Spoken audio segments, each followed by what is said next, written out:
Almanaku on this day. Ngjarjet më të rëndësishme ndër vite. Në Top Albania Radio. Në vitin 536, nën urdhrat e perandorit Justinian, generali bizantin Belisarius hyn në Rom pa hasur kundërshtim. Trupat gote ikin për bërë rezistencë. 1425, Papa Martini V themelon Universitetin Katolik në Leuven të Holandës, Universiteti Katolik më i vjetër në botë.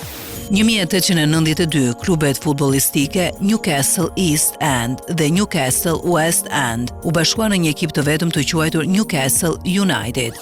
1893, Stambolli hyri në ndikimin e një rrymë të ftohtë që shkaktoi ngrirjen e bririt të art. 1897, aktivistja Marguerite Duron themelon gazetën feministe La Fronde në Paris.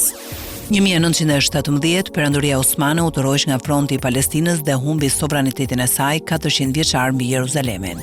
1946, në Nuremberg, fillon gjykimi i mjekëve nazist nën akuza se ishin përfshirë në eksperimente me njerëz dhe në vrasje masive.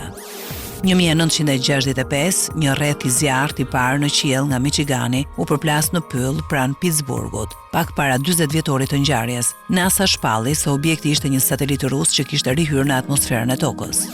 1992, lexohet komunikata mbretërore për ndarjen e princit Charles nga princesha Diana. Shkurorzimi zyrtar i çiftit erdhi në vitin 1996.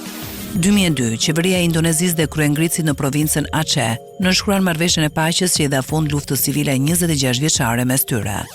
Sot është dita botërore kundër korrupsionit. Më 9 dhjetor 2003, 100 shtete firmosën konventin e OKB-s për të luftuar korrupsionin. 2007, profesor doktor Sebahatin Zaim, i konsideruar si dekan në fushën e ekonomisë në Turqi, u nda nga jeta në moshën 81 vjeçare.